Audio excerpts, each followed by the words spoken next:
जीवन में भजन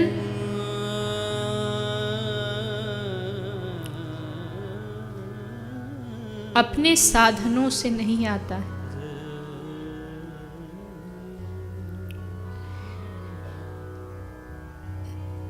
जीवन में भगवत प्राप्ति अपने भजन से भी नहीं होती है।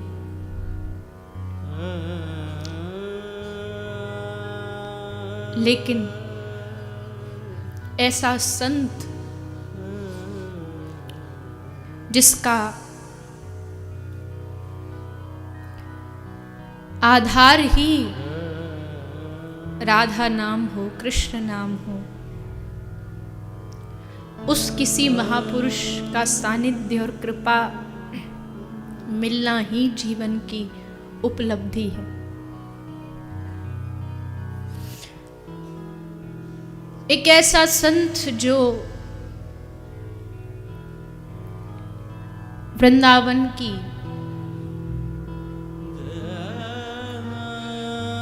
माटी में पड़ा पड़ा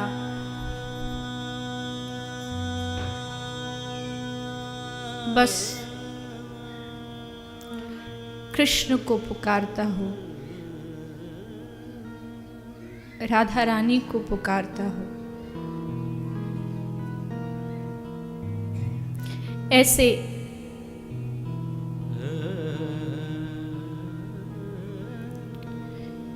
किसी महत् पुरुष का सानिध्य मिल जाना ही भगवान की कृपा है।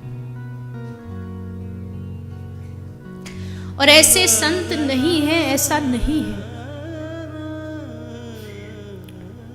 हैं, पर अपने आप को छुपा करके रखे हैं, कहीं कोई जान न ले, कोई पहचान न ले, कहीं मेरी भक्ति में ये सब बाधा न बन जाए।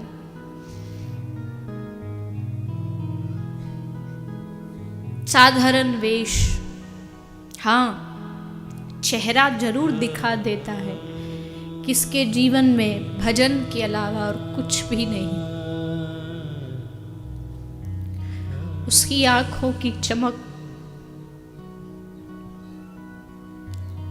उसकी आंखों की करुणा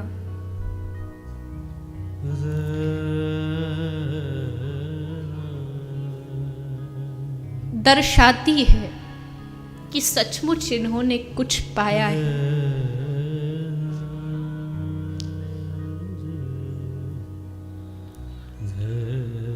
लगता है मानो श्री कृष्ण इनके साथ खेलते होंगे, राधा रानी इनके साथ लीलाएं करती होंगी।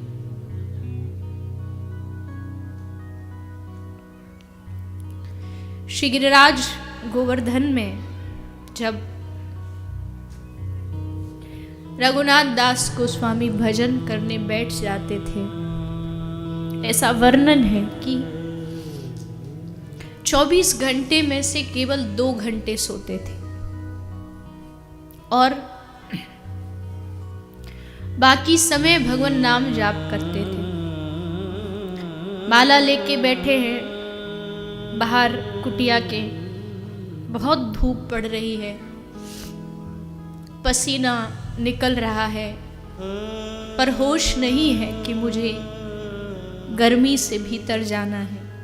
और तब अपने उस शरणागत की सेवा करने के लिए राधा रानी प्रकट होती है और भजन करते हुए रघुनाथ दास गोस्वामी के सर पर अपनी चुनरी का पल्लू निकाल करके उनके सर पर उड़ा देती। कौन कहता है कि भक्त ही अपने इष्ट की सेवा करता है? कभी कभी भगवान भी अपने भक्त की सेवा करते हैं।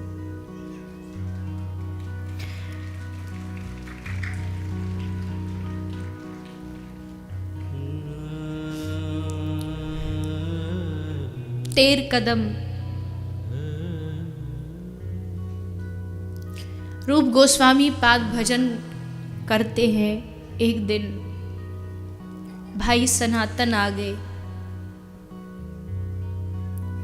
तो मन में भाव जागा कि भाई आया है, मैं उसको आज खीर बना करके खिलाऊं।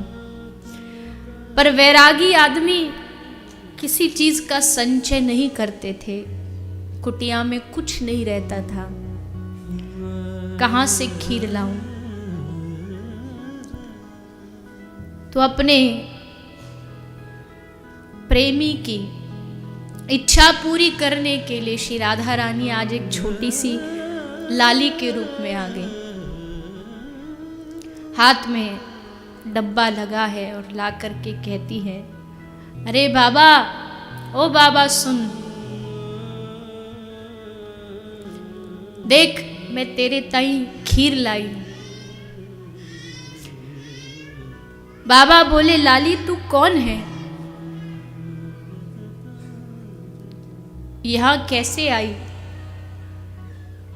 बोली, बाबा अरे मैं खेलवे को आ रही थी तो मेरी मैया बोली जा, वो बाबा जी रहे ना बाहर, गांव के बाहर, बाकू खीर दिया।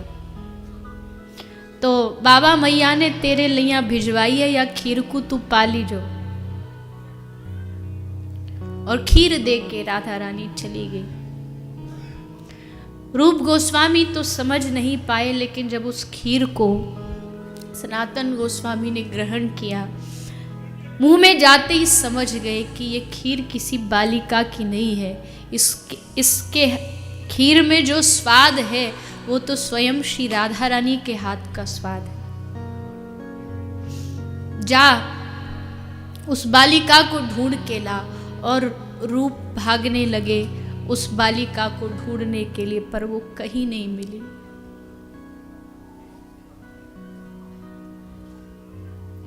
ब्रज के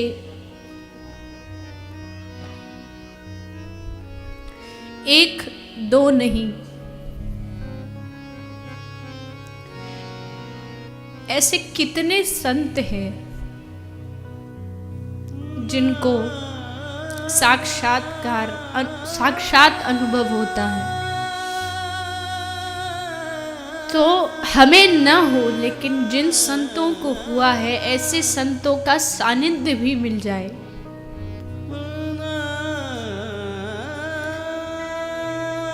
जिनको आज भी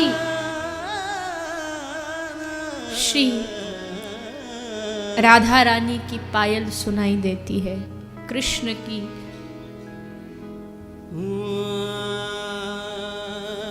वेणु सुनाई देती है।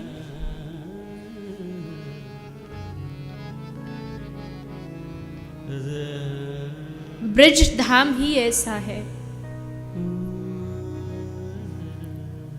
जहां पड़े रहने से एक ना एक दिन जो पुकार है वो श्री कृष्ण तक पहुंच ही जाती है।